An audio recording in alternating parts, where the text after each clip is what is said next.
ముఖ సౌందర్యాన్ని, శరీరంలో తేజస్సును పెంచుకునేందుకు బ్యూటీ పార్లర్లు లాంటివి వెళ్లకుండా, అలాగే హానికరమైన కెమికల్స్కి సంబంధించిన మందులను కానీ మాత్రలను కానీ వినియోగించకుండా చాలా సరళమైన పద్ధతిలో, ఆధ్యాత్మిక పద్ధతిలో మీరు మీ శరీరంలోని తేజస్సును, ఆకర్షణ శక్తిని, అందాన్ని, ముఖ సౌందర్యాన్ని పెంచుకునేందుకు ఒక అద్భుతమైన మంత్ర విద్య అనేది మీకు అందించబోతున్నాము.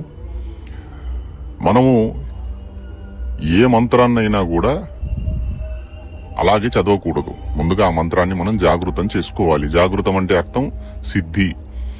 ఈ మంత్రాన్ని సిద్ధి చేసుకునే విధానం అనేది గమనించండి. దీపావళి రోజు గాని, గ్రహణ కాలంలో గాని ఈ యొక్క మంత్రాన్ని 1100 సార్లు జపించాలి.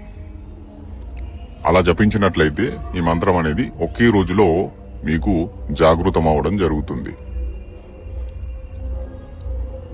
గ్రహణ కాలంలో దీపావళి రోజున కాకుండా మీరు ప్రతి నెల వచ్చే అమావాస్య ఏదైతే ఉంటుందో ఆ అమావాస్యకి మీరు ఈ మంత్రాన్ని జాగృతం చేసుకోవచ్చు. అమావాస్య రోజున ప్రారంభిస్తే 3 రోజుల అనుష్ఠానం ఉంటుంది. అంటే 3 రోజులు బ్రహ్మచర్య పాలన చేసి, ఆహార నియమాలు పాటించి, పూర్తి విధి విధానాలతో, నిష్ఠతో ఈ అనుష్ఠానం చేయాలి. ఈ అనుష్ఠానం చేసే విధానము రాత్రి, అమావాస్య రోజు రాత్రిన 11 గంటలు లేదా 10 గంటలు ఆ సమయంలో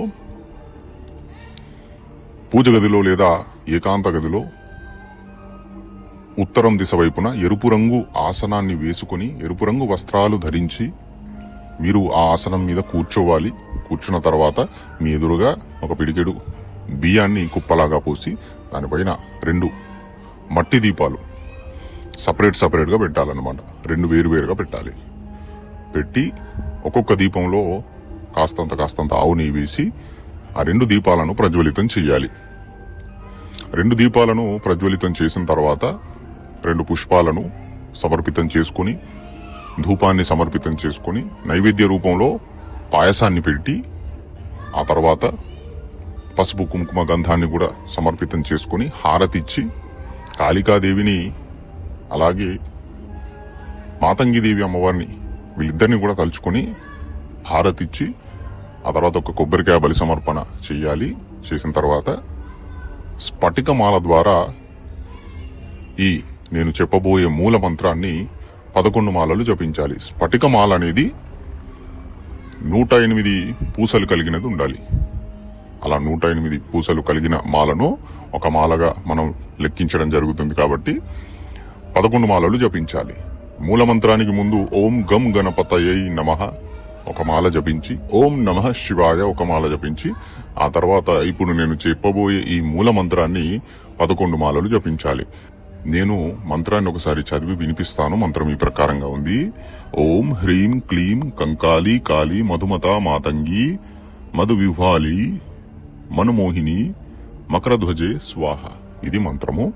మంత్రం అనేది ఈ వీడియో డిస్క్రిప్షన్ లో ఉంటుంది, అక్కడ నుంచి మీరు తీసుకోవచ్చు. ఈ యొక్క మంత్రజపం అనేది మీరు అమావాస్య రోజున ప్రారంభించినట్లయితే 3 రోజులు 11 మాలలు జపించాలంటే కనీసం 1100 సార్లు జపించాలని అర్థం.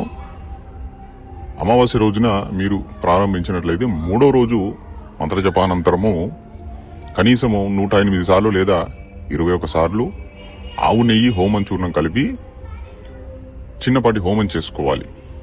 ఆవు నెయ్యి మరియు హోమం చూర్ణం ఏదైతే మిశ్రమం ఉంటుందో దాన్ని ఆహుతి రూపంలో వేయాలన్నమాట. ఈ ప్రకారంగా మీరు చిన్నపాటి హోమం చేసుకుని ఈ మంత్రాన్ని మీరు జాగృతం చేసుకోవాలి. ఇక్కడ వరకు ఈ యొక్క మంత్రం అనేది మీకు జాగృతం అవడం జరుగుతుంది.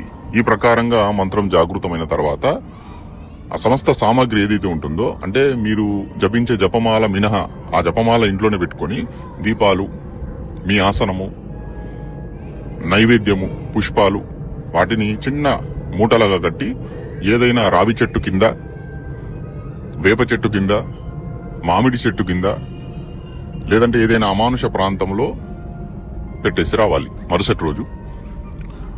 ఈ ప్రకారంగా మీరు ఈ ప్రయోగం చేసినట్లయితే ఈ మంత్రం అనేది జాగృతం అవడం జరుగుతుంది. జాగృతమైన తర్వాత ఈ మంత్రాన్ని ఇప్పుడు ప్రయోగించే విధానం అనేది చెప్తాను, వినండి. ఈ మంత్రాన్ని ప్రతిరోజు కూడా మీరు సిద్ధి అనంతరము మీరు ఎప్పుడైతే స్నానం చేస్తారో ఆ స్నానంకి వినియోగించే నీళ్లు ఉంటాయి కదా, ఆ నీళ్లలో మీరు ఒక చిన్న చెంబు ఉంటుంది కదా, అది తీసుకొని అందులో కొన్ని నీళ్లు వేసి, స్వచ్ఛమైన నీళ్లు, ఈ మంత్రాన్ని కనీసం 108 సార్లు లేదా 21 సార్లు కూర్చొని ముందుగా అభిమంత్రించాలి. చదివి మన ఊర్జా శక్తి అనేది అందులో అభిమంత్రణ రూపంలో పంపాలి, అంటే అభిమంత్రించాలని అర్థం. ఇలాగా అభిమంత్రించిన తర్వాత ఆ ఏదైతే చెంబులో ఉన్న నీళ్లు ఉన్నాయో వాటిని మీరు స్నానానికి వాడే ఏవైతే నీళ్లు ఉంటాయో అందులో కలిపి మీరు స్నానం చేయాలి. స్త్రీలు గాని పురుషులు గాని ఎవరైనా చేయవచ్చు. ఇది చాలా ప్రభావవంతంగా పనిచేసే మంత్ర ప్రయోగము. ఇందులో ఈ మంత్రశక్తి ద్వారా మీకు శరీరంలో తేజస్సు, ఆకర్షణ శక్తి, ముఖ సౌందర్యము అనేది పెరుగుతుంది. ఈ ప్రయోగం అనేది మీరు ప్రతిరోజు చెయ్యాలి. కనీసం 21 రోజులు గాని 41 రోజులు గాని సిద్ధి పొందిన తర్వాత మీకు మెల్లిమెల్లిగా ఈ యొక్క మంత్ర ప్రభావం అనేది తెలిసిపోతుంది. అద్భుతమైన మార్పు అనేది వస్తుంది. ఆకర్షవంతమైన దేహం, ముఖ సౌందర్యం, తేజస్సు, కళ్ళల్లో ముఖంలో తేజస్సు, అలాగే చాలా మందికి కూడా ఈ తల వెంట్రుకలు తెల్లబడము, జుట్టు రాలిపోవడం ఇలాంటివి ఉంటాయి కదా, అలాంటి సమస్యలు ఎదుర్కొనే వారు కూడా ఈ మంత్రాన్ని ప్రయోగించి చూడండి. మీరు బయట ప్రపంచంలో హానికరమైన మందులు, మాత్రలు, హానికరమైన ట్రీట్మెంట్లు చేసుకునే బదులు సరళమైన పద్ధతిలో ఇది ఒక ఉపాయము. ఇది ప్రయత్నించి చూడండి. అలాగే ఈ వీడియో కనుక నచ్చినట్లయితే లైక్ చేయండి. ఎవరికైనా ప్రాణప్రతిష్ఠ చేయబడిన స్ఫటికమాల కావాలి అనుకుంటే మమ్మల్ని సంప్రదించండి. జై మహాకాళి, జై శ్రీ మహాకాళి.